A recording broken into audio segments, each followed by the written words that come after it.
Demon Slayer! Have you watched it already? If yes, did you notice this plot hole during Tanjiro's battle with Rui?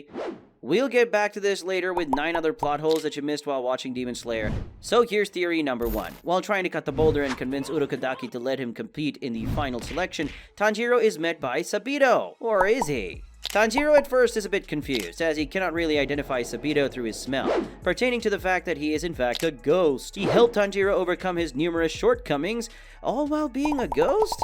Didn't he realize that he was hallucinating, or was he high on that premium mountain grass? Anyway, this plot hole has remained as wide as the donut I ate this morning, so that isn't going anywhere.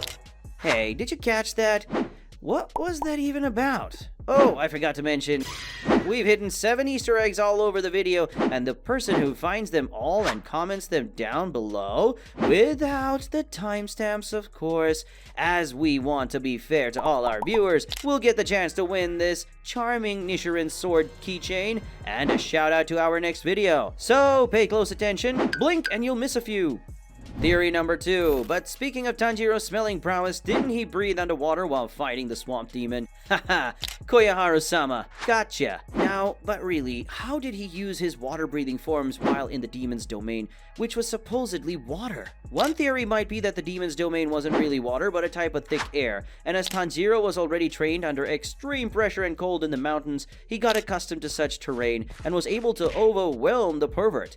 I mean, yeah, preying on unmarried women will get you branded as a pervert. But what do you make of this? Tell us in the comments below. Now moving on to theory number 3. Most of these plot holes revolve around the protagonist, our darling Tanjiro, but they most definitely are not all related to him. Look at Inosuke and tell me, how could a person raised by boars in secluded mountains develop a breathing style? Heck, how did he even learn to speak? Isn't that a bit far-fetched, Miss Kotoharu? Do look at this green lady. She's going to appear a lot in this video, as she is one to blame for all the plot holes in our beloved manga. Inosuke doesn't really fit well in the premises of the Demon Slayer Corps. Getting in after defeating a Demon Slayer and then doing whatever one pleases would not really be tolerated by this age-old organization. Or will it? Depends on Kagaya. Although I'd like to rebut, psych, he's dead. Now theory number 4. Following the story after Rengoku's death, oops, spoiler alert, Tanjiro's Slayer Gang fights the duo of Daki and Gyutaro. Slayer Gang has a nice ring to it, doesn't it? Might use that later in my videos. Anyway, the part where Tanjiro and Nezuko face Daki, whose strength grows as the fight prolongs, but the power difference in the fight are not that organic. And no, I'm not talking about fresh farm produce, I'm talking about the story, guys. Nezuko breaks through her box like Dracula from the 1980s Hollywood and grows a floral patterned tattoo on her body. What? How is it related to the story? That's what I was about to ask, but nevertheless, the speed at which she enters the brawl, Daki knocks her out in double that speed. Well, that's how I saw that episode. It really was pitiful. And now theory number 5. Speaking of Daki, did you notice this plot hole about Gyutaro, her brother and partner in crime? He falls prey to the classic Bond villain trope. Why would you monologue just before the death of a protagonist? The same mistake for the 1,439,038 time. Gyutaro had all the time and strength in the world to finish Tanjiro off, yet he decides to torture him, and even offers to convert the latter into a demon. Tanjiro passes up the offer, and so does the overextended life of the brother-sister duo. This plot hole is nothing else than a bad attempt at moving the plot forward. We hope you're enjoying the video so far. As a reminder, please consider liking, subscribing, and leaving a comment to help motivate us to continue creating high-quality content.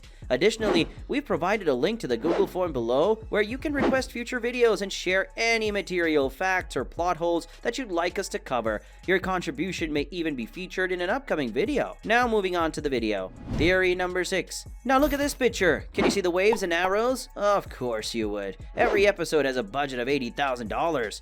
But the question remains, can Tanjiro and the others in the Demon Slayer universe see the elements scattered by different breath users?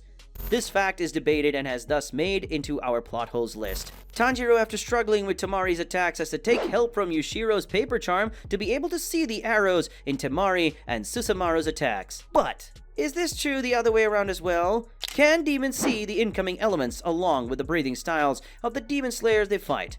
This is another one of those situations where you can't really tell. But for closure, let's blame it on Koyoharu. Moving on. We've already talked about the uneven power gap in the fight between Nezuko and Daki, but during their fight, did you notice these marks in Nezuko? They weren't there before, were they? When I saw these patterns for the first time, I believed that they were the cause or a product of Nezuko's unusual power boost.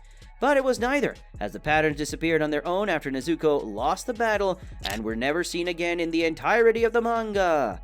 Talk about a tease. This was another thread with an open end engulfed by the unending discussion of fan theories. Anyways, it's not as blatant as the one that follows, as this next plot hole is about the Swamp Demon. Tanjiro, while facing the ugly monstrosity, is once again overcome by his emotions. Like he always does, as the monster reveals that he has killed every student of Urokodaki, with Giyu being the last Slayer who survived the final selection. But wait, did no powerful rookie pass the final selection for all these years? Was no Slayer able to end the crusade of the Swamp Demon? The massive size of the Swamp Demon might have been a hindrance, but the idea that he lived all through these years just to die at the hands of our protagonist falls on the regular shonen anime protagonist cliche. A task no one was able to accomplish in 1,000 years has now been completed by the hero. Yeah, been there, done that. Don't know about 1,000 years, but I've definitely watched 1,000 shonen anime with the same premises. But let's leave the shonen tropes behind and talk something logistical. The plans and work that went behind keeping the location of the Swordsmith Village was exceptional. Yet, Gyoko found its location, and that too, immediately after the death of Gyotaro, while all the Demon Moons gathered in the Infinity Castle. I can't believe that. Seems a bit too specific and easy for its own stake. All high-ranking demons gathered in one place, with one of them mysteriously revealing the location of the Swordsmith Village. Gyoko doesn't even explain how he got the info and just attacks the village on Muzan's command. Poor writing choice, Miss Koyoharu. Our next plot hole, revolves around the root of all the hysteria caused by the demons, the blue spider lily. This flower single-handedly has the most human kills by a plant in all of anime history. But considering that Demon Slayer based its story on a very grounded approach, it's strange that they would blame all the havoc caused by Muzan on a single flower which was used in his treatment. Talk about overkill. Anyway, no explanation is provided in the manga about the effects of Blue Spider Lily in death and how it can give birth to these terrifying monsters with abilities like teleportation and increased resistance. This doesn't make sense! But what about her? She's a demon standing in the sun. Plot hole alert, plot hole alert! Okay, this was sudden. Tanjiro is out there fighting with all his might to slay an upper moon, and here his little sister develops resistance to sun, a feat that Muzan has been trying to achieve since ages. And by ages, I mean literal centuries. This cannot really be happening! After all the time and effort our boy spent to develop the Michael Jackson swag, he cannot be left hanging in the moonwalk pose? But seriously, there really isn't a plausible cause for Nezuko to develop the resistance, which points to the one and only credible reason, which is plot armor. Do you agree with our list? Did you spot all the Easter eggs? If not, then repeat and rewind. Come on, you can do it! Find the Easter eggs and win this awesome keychain!